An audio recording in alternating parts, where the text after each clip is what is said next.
Okay, so I almost completely forgot about the experimental gameplay workshop paper. Um, but yeah, this was actually a lot of fun to look at and write about because a lot of these games are really cool, and some of them I actually even recognized.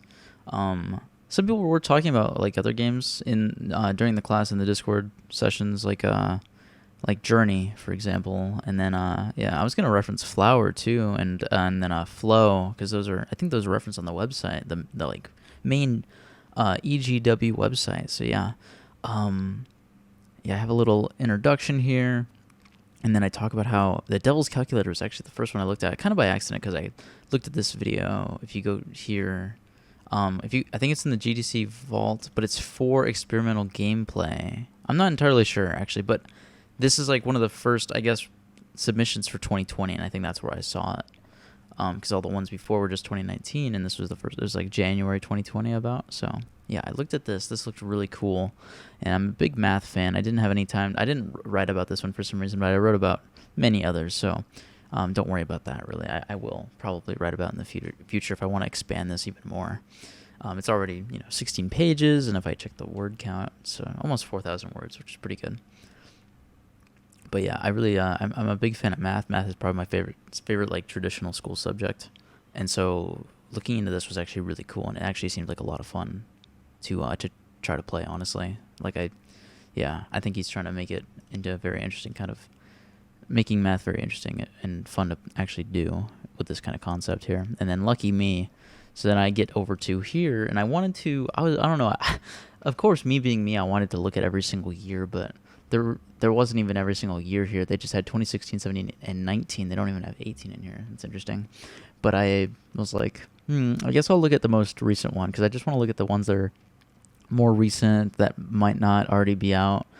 Because that, I don't know, I just want to look at the more recent ones. So I looked through the entire 2019 lecture, the whole showcase. I looked through this entire video right here.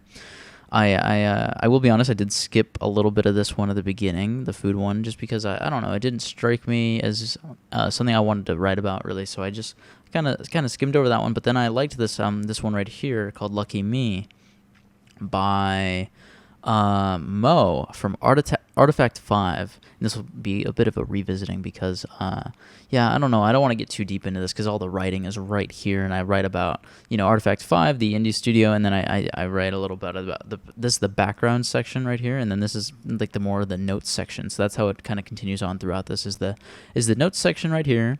And then some of my responses are in here, of course. And I'm just kind of doing a little rough and a little quick and loose. And then like a background check. This is after I watch it, and I kind of look into the background, like, okay, who's making it? Is the game out? What's their background? All that, and then I have links here, of course, that are this. This is where I get the information for this, or these links right here mainly, and also just like a normal Google search. So yeah. There's that for Lucky Me, and I thought that one was really interesting. How it has this kind of gameplay where your move is copied, like your every move is copied, and you have to find, it's like a puzzle kind of shooter, and you have to figure out how to complete the level without getting shot yourself. So you have to find creative ways to get past each level using that. And then Misshapen. Oh my gosh, this game is so interesting, and I love the style so much, and the background behind it really blew me away and really surprised me with it's actually kind of scary, the background. Sugimoto right here. He started designing so his sister was kidnapped, and then he started designing the game as he was searching for her. And then, this is really weird, really spooky. He received a blank VHS tape, presumably from the kidnappers, 10 months after she went missing. Yeah, and he was just starting up his career as a game designer, developer, or whatever, in the games industry, basically, as a creator. And then that happened, which is terrible. But yeah, this game is very, very, very freaky and weird, and I like it. It has a very interesting kind of idea going on. Hopefully the mechanics keep building on each other, and it looks like the game's actually been developed quite a lot since they showed it at that at the showcase here. If I get to it really quick, I skipped this one. This one's actually really cool though, but I found myself more fascinated just watching it than writing about it, and it was pretty complex with how it does like a kind of detective game where you're trying to look at different witnesses and put together their stories and figure out what doesn't fit between them, which is really cool. And then this one, so yeah, Misshapen. This one's so weird. So you basically can control and modify cellular, what is it? It's just cellular growth, right? Yeah. You can change the cellular growth on things, on like the enemies. You can't kill the enemies, but you can use the cellular growth to your advantage to trap them on things and stuff like that. It's very interesting what they're trying to do there, and I like it. It makes me kind of feel really, really weird though. But yeah, this is actually really cool. Carto. So this game looks great, and I think that's one of the reasons why it's probably popular among people, and it catches a lot of people's eyes, is because of how it looks. It looks really good. It looks really polished, and it's funny because I just saw this at the PC Gaming Show 2020 event, which was just a couple days ago, live, and I was like, whoa, dude, it's this game Carto. I just saw this at the PC Gaming Show, and here it is right here at the EGW little workshop that they have here. And it's cool. I got to see what the gameplay was a little more like, because I didn't really completely understand it from what this was showing. This is actually like the same, this is very similar kind of stuff that he's showing here. He shows a little bit more different environments, but yeah, there's a lot of cool stuff in here. There's so much to talk about, man. There's a lot to talk about, and I just love it, yeah. And then I have my links and my background and all that right there. Nerve damage. This one, the video quality does not do this game justice, let me tell you, because it seems like this game is noisy. This game is absolutely noisy when it comes to, and it has so many moving parts and so many glitches. Oh man, I can't believe I didn't write about these. This one was cool. I liked this one. It just seemed, it seemed a little bit more. I liked the idea a lot. It's just I didn't want to take the time to write about it, but I still watched it and I still understood it, and I liked the idea of you competing with someone else to kind of draw and mimic the painting as much as possible, and it'll have that percentage stuff. And then this one's cool with the different languages, and putting together like these icons for languages, and he just dives deep into the idea of language and some of the culture behind language and all that, and how it influences one another. But yeah, and then we get to nerve damage. This game, photosensitive, seizure, and loud audio warning. No audio though. But yeah, it's definitely a seizure warning for all the moving parts and flashing lights and all that. So, yeah, you can.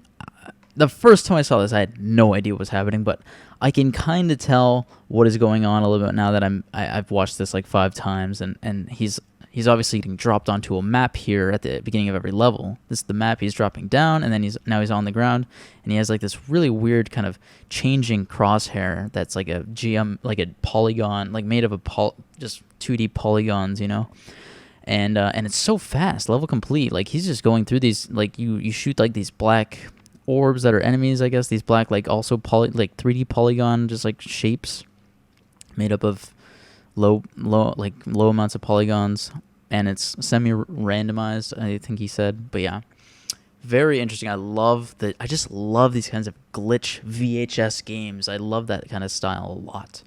And then plus minus. This game is cool. I'm surprised I wrote about it. I wasn't going to initially, but then I was like, I guess I'll write a little bit about it, and so I did. Then I got some background on it. It just started out as like a little school project, and they're putting it on the back burner for now. They kind of paused development on it. They just wanted to make it as a little game, a little student project. So yeah, cool idea though. It's basically just a magnetism game where it uses platforming, and magnets to kind of fuse together something kind of interesting with that. And I can show that really quick.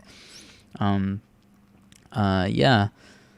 At first, I don't know. It's kind of the visuals are can be a little bit crazy and dense and complicated and just busy with these translucent like orbs around things that are magnetized. Like as you can see right here, it's just starting to get more and more complicated and harder to see. And I think it's a little bit more. I think it's a little too busy in that regard. But yeah, What the Golf. This is a very polished game.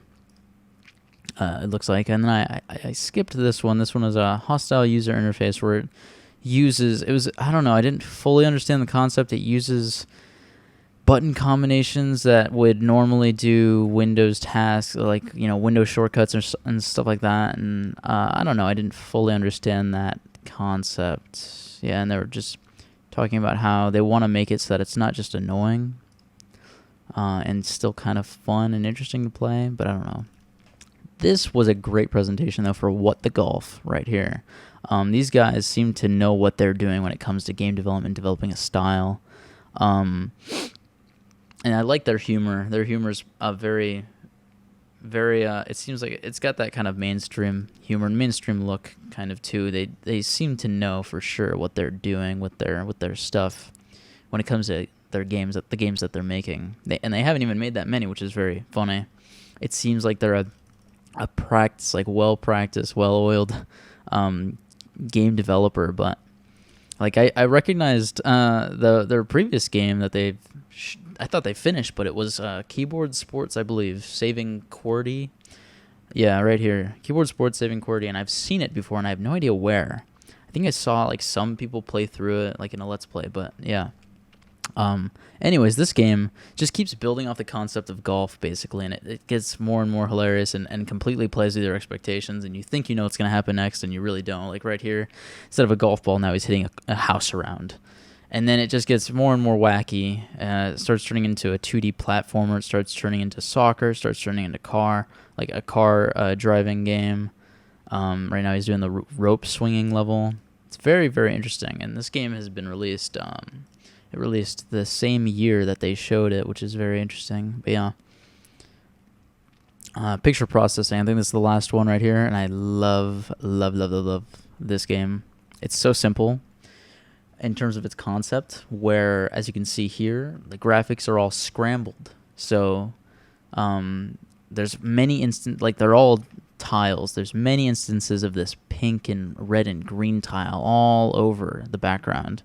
But maybe that's not supposed to be that tile. It's supposed to be maybe this green tile right here, and so he'll swap it with that. So you go into the memory and you can swap the memory addresses of those. I skipped this one. I didn't really fully understand this one. It seemed a little bit more traditional. I don't know. It didn't seem super experimental to me. I kind of skimmed over, and also the recordings. I don't know. The recording quality is someone recording it with they're recording the screen with like a phone or a camera. I just thought that was a turn off for me immediately. But yeah, this is Frank DeMarco, if I remember correctly. Frank DeMarco from New York. And yeah, he was inspired by a glitched out cover of a game called Sado. And I think I have to recheck this really quick. Yeah, Sado with a D. Oh yeah, I can't change that, but Sado with a D by Ishii Hiroyaki, a musician and animator, according to I did a translation. And yeah, he was inspired by the glitched cover and the idea of the game being that you let me reread this right here. A conceptual game where you put a cartridge in, it's not working, and you meditate on the beauty of imperfection at the glitched out screen. And he took it a step further by making it so that you not only you meditate so hard that you like transcend into the game, and you can swap the graphics to fix the glitches that you see on the screen. So if we jump right into that, we can see here immediately there's some issues here, kind of. I mean, at the same time, like at first you might not think there's anything wrong, like, oh, this is grass, this is the ground, that's right, he's just standing on a bunch of trees, that's fine. There's like floating rocks in the sky, okay, it looks like some Minecraft, coal or something. Looks fine to me. But once you start swapping things around, you can really start to notice the issues, and maybe even notice, oh, there's a blank square right here. Maybe this sky should be a blank square, and maybe these rocks should be these clouds, and then maybe this dirt and the trees should be swapped. So this is all dirt, and then and now you don't want this single tree here though. You would want the trees to be here where you just swapped them to. And then this is a really interesting thing that he talked about. I mean, it kind of makes sense. It's pretty obvious. It's that the game, you know, you technically kind of have all this, the graphics in the right spot, but the game isn't finished yet. There's still one swap left, and it'll tell you. And I'm excited to actually try this myself. This game is on his itch.io page, itch.io or whatever, however you say it. It's on there. You can download it, and I've downloaded it. I'm excited to kind of try it out, check it out, and see. And then there's also a level editor, which is really cool. But yeah, you may think that this is finished, but the problem with this is that he talks about how it's a puzzle game based on like the subjectivity of the game's designer, because they subjectively chose to put this character here and this mushroom up here, and that's the only way you can solve it. You can only solve it that one way. So it's interesting in that kind of regard, even though I feel like there's a lot of other puzzles that are just like that. But yeah, and then the second level, the second scene is a racetrack, and it's interesting. He talked about how the titles of the scenes are hints as to what you should be doing and looking out for. So here's the level editor that he shows off here. He makes a plant. He puts in some existing assets, some existing tiles, and then he plays it. And then he gets to swapping them around, so he can see. Once you swap the background, it really helps you see everything else properly. So that's one thing to note. But yeah, and then this last one, this game I think went gold. It released Hypno Space Outlaw. I didn't really look into this one too much, just because it was already being advertised as a game that was done and out, and I kind of wanted to see these more experimental games that were kind of simple like this one. So I really enjoyed this whole experience. Really, lots of fun to look at these games. Yeah, the big ones for me were picture processing, just because I love that style so much, and I love the simple idea. And then I really liked Nerve Damage a lot. I'm really hoping that this guy will release some kind of playable demo online. And then Cardo is cool, of course, and that game is definitely looking like it's going to be a full release game, or a full release indie game eventually in the coming year or two, probably the next year. And then Misshapen. Oh yeah, this one is also very. It's got me really excited. I'm definitely going to look into that one and follow it as it continues on. And I think those are the main ones that stuck out to me for sure. Misshapen, Cardo, Nerve Damage, and Picture Processing. Yeah, very cool. I'm going to definitely check out the other experimental gameplay workshops when I have the chance, because these are super cool games and I just love it. Maybe I'll be surprised by seeing some that I recognize more. So yeah. That's Experimental Gameplay Workshop. Thanks for watching.